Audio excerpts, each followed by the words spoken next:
Hi there, welcome back to the Leeds lobby, all the way from sunny Puerto Vallarta in Mexico. Yes, we've been away for the new year. We're going to be flying back to the awful drab weather of the UK within the next sort of coming hours. We thought we'd do a little bit of an update. Obviously, we've had a World Cup, which has been interesting, although not a lot of action on the Leeds United front, apart from one or two notable players that have been in the US team. Again, we're kind of thinking as Leeds fans, we're glad that US went out when they did, because Tyler Adams was ripping it up, and we're worried that people were going to start looking at him. Yeah. We've had a couple of games. We've obviously had the Man City game and the Newcastle games, which have been interesting. There's been lots said about those. But what's really fascinating right now for Leeds United fans is their grapevine regarding this new transfer window and what movements we might or might not be making. What are you saying, Dan? I think that we need three positions. I think we need a striker, a left back and a midfielder. Looks like left back's already been sorted, fingers crossed that we don't have another Bamba Dieng situation or another Dan James situation the first time round. Hopefully we get that done early on and we announce it tomorrow. Max Voma looks like a good hybrid player, and hybrid players are the crux of a Red Bull system, really.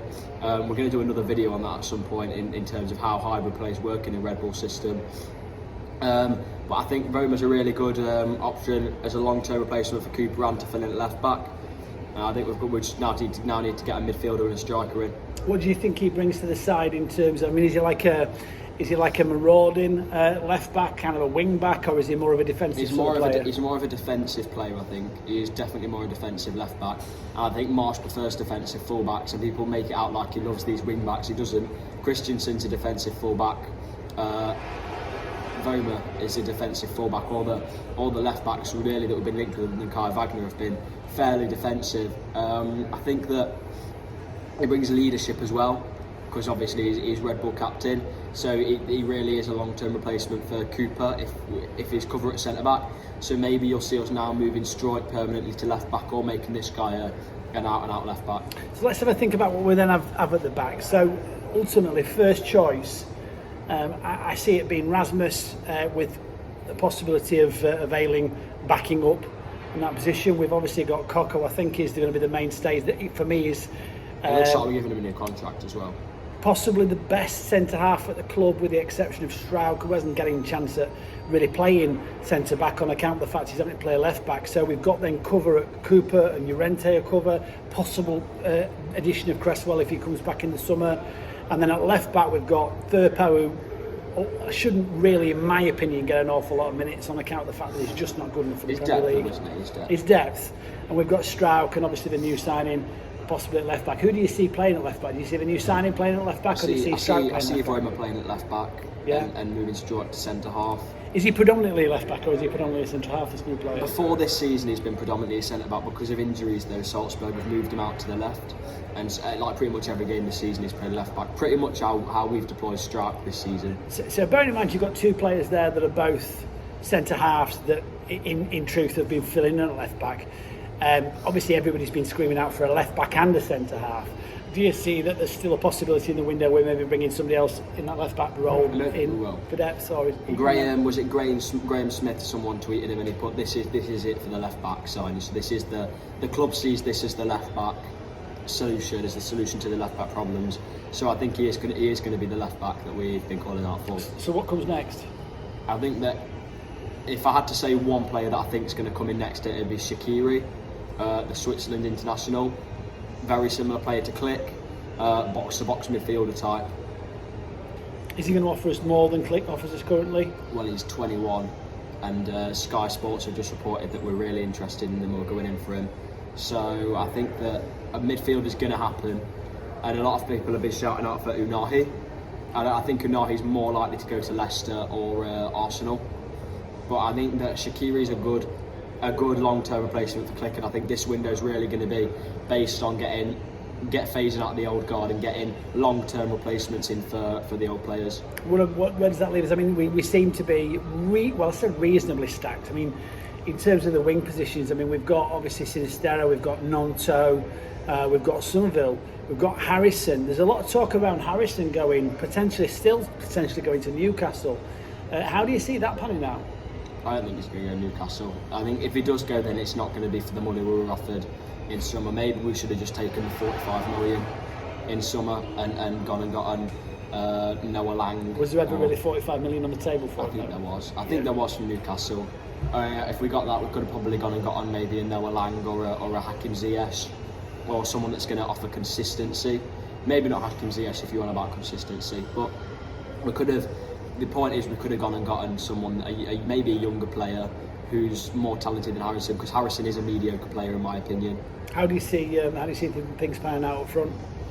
I think that we're going to get a striker in. I think there's three players that I think we're going to get one of them. And you can clip this up. I think it's either going to be Joel Pirou from Swansea, Ben Brereton Diaz from Blackburn, or Chris Wood from Newcastle.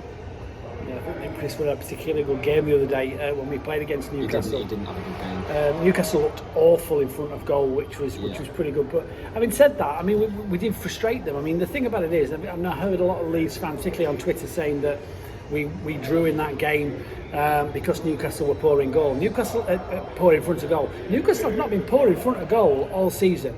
Pretty much. Not played Chris Wood all season. Yeah, well, admittedly, and I think they probably had an eye on the fact that they've got quite a lot of fixtures coming up. So it may even be a little bit about their depth in squad. But remember, we didn't start Matt Rocker, so we didn't start. I feel with the full strength team. We didn't play Somerville from the start. It was the right decision to drop Rocker. Somerville wasn't match fit. Right decision to drop Christensen. How do you think Forshaw played? I think it was all right. I'd give him maybe a 7 out of 10. Yeah, he did his job. I think the two players that really stood out for me in the Leeds squad were Ilhan Meslier, and I really think that some of the saves he's been making this last 10 games or so, I think Leeds would be all at sea without some of the saves that Meslier has been making. Yeah. As much as having Bamford in the games that he's played and some of the opportunities that he's missed, and Ilhan Meslier and Diego Llorente, in terms of some of the mistakes, potential points that between the two of them they must have cost us 6 points. In terms of goals not scored or goals leaked, I think Ilhan Meslier has probably saved us as many points as that, and I think that without Meslier in that side now, we would be all at sea. So I mean, I'm very, very concerned about talking about lots of different clubs that are coming in for him, and I'm certainly looking to see that an ambitious Leeds United would be looking to keep hold of him beyond the summer of 2023. But another player that's come real good, and this is where people talk about Orta. Some people say that he's very critical of his signings and the players that we potentially miss out on. But one thing is for certain, he's spotted something in Willy Gnonto, and he seems a phenomenal prospect and a constant danger. Although he did give the ball away quite a lot, he also was very, very progressive in terms of some of the runs that he made and the odd ball he placed through. I think Gnonto's a good player. Did he play? Was it Aronson he played in at one point, and it looked like Aronson just didn't quite get to the ball before Pope. It was a great ball. Yeah. It was a really, really cracking ball. It was Rodrigo. Was it? And it just cut that Newcastle defence apart. And this is exactly what Leeds United have been looking for from Gnonto going forward. What did you think of the Man City game? I think that it wasn't an embarrassment. I think again it's a non-possession based team against arguably the most possessive team in the league, so it was never really going to go. It was never going to go our way. Really, it's never going to go our way when we play City under Marsh. I don't think, because I think there's just too many contrasts that are going to fall in favour of City, in favour of Pep Guardiola's £1 billion squad. I think that maybe if we'd have had Somerville, then we might have lost 3-2. He might have continued his scoring run. You never know. I mean, he did it against Liverpool and Arsenal, Liverpool and Spurs. So, and I also think that 4-3-3 didn't work against City. I think it worked against teams like Monaco. Not against Monaco. It worked against teams like Sociedad and LK. It didn't work against City, and it's never going to. City is a 4-3-3 team. So, if you go in head to head like that in formations, then City's always going to win because they're always going to have the better players. The question is, I mean, obviously we played against Man City. I don't think we looked massively out of our depth. We certainly didn't look like a relegation side. I'll be inclined to say, I mean, I've also heard one or two other pundits say that if Leeds United play the way that we played against City, we're in very little danger of going down. I think Leeds held their own in good patches of that game. Bearing in mind we are playing probably the best league side in the world. It's certainly in my opinion, although Arsenal have got a good form. I think Bayern Munich is probably the best league side. Perhaps we're playing one of the top 2 or 3. Yeah. And Leeds United obviously, admittedly, are not at that level or anywhere near that level just yet. And I think the fact we scored a goal, we did give them a little bit of a nervousness. That's another thing that Bury will bring set pieces. What do you think about the Newcastle game? I think the Newcastle game, I had to have a little bit of a chuckle. I mean, there's been a clip that's been doing the rounds, particularly on Twitter, of Tyler Adams kicking a ball against another ball. And then Jacob Murphy kicking off and Click getting involved. Click, he's just a wind-up merchant. I think Click's taken over from Alioski in that role of kind of winding up the opposition, but Tyler Adams again is somebody who's always in among it, and that kind of swagger that he has. I think we gave them. Granted, they did give us problems. Them being bad in front of goal, Meslier having a particularly good game was probably what saved us the point in that game. But what I will say is that I was very proud of the way the Leeds performed at the end of that game, and I think that I'm finding that people are talking and are criticising the fact that we were pinned back for long portions of that game. But I also think what's interesting is we have had games this season where we perhaps should have got more out of it and didn't for how we played. It's nice for us to play particularly badly and not lose points and actually pick points up. What do you think? Yeah, I think it's important to get points against the teams we can get points, and every point's valuable. Obviously, it's the games that we can win that matter. City, we're never going to beat City, and I'm not saying obviously we could have given the game, and some people would say we did give them a game, but I think it's more important that we really focus on the teams. If we want to be in that mid-table, maybe like 9th to 15th bracket, which is what Rads has said he wants to be sort of that 14-12 sort of place, we need to be beating the teams outside of the top 6. So looking forward to this next couple of weeks, we'll look forward to seeing what other moves Leeds make within that transfer window. Obviously, we've got the West Ham game coming up. What are the interesting points to look out for with the West Ham game, do you think, Dan? I think we'll probably win that game 1-0. I think you might see Roma make a debut off the bench for the last 5 minutes, let him get his depth a bit. I think West Ham aren't a team to be just swept aside, because obviously you look at them last season and this season, and you can look back at the predictions video. I said West Ham would really struggle this season because of the Conference League and I think they've lost 5 on the bounce. They have, yeah. But I said West Ham would struggle this season because of the fixture congestion with them getting the Conference League, and they have done. They've not made the adequate signings needed, and they've offloaded certain players. But I still think that they have some quality players like Gianluca Scamacca is a world-class striker, Italian international. I think that Kurt Zuma's a brilliant centre-back. Even Alfonso Areola is like PSG, was the PSG keeper for a while. He's a sensational keeper.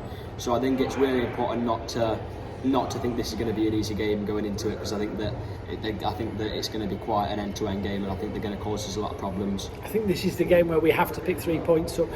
We looked at these 3 fixtures coming up after Christmas. We looked at Man City, certainly Newcastle with the form that they're in. They're shaping up now to be a Champions League side. Very surprised if they fall outside that top 4 come the end of the season.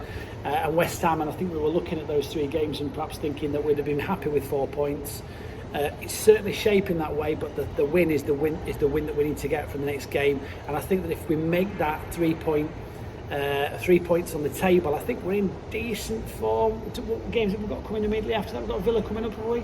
Yeah, we have West Ham, then we have Cardiff. Let me check the fixtures. Cardiff's obviously Carabao Cup, isn't Cardiff it? in the Cup. In the FA Cup. I think the FA Cup runs, probably I wouldn't bother with the FA Cup this season, purely because I think we just need to focus on the league. And everyone's saying they want a cup run. The cup run don't mean it if we're in the Championship. We need to focus. We've got West Ham, Cardiff in the Cup, Aston Villa, Brentford and Forest are our next 5 fixtures. So ultimately from the next 5 fixtures, I mean, you've got West Ham. I'd certainly be hoping to pick up 3 points from that.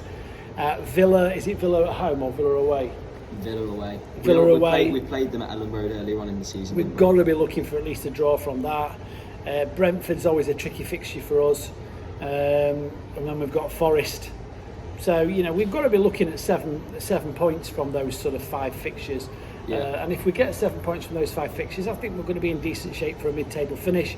But it's really important that we crack on now, isn't it? Yeah, that's fair enough. Yeah, I think that we just need to get our heads down, get stuck in, get a striker, midfielder, left back in, and then we'll be good. I think we'll survive comfortably.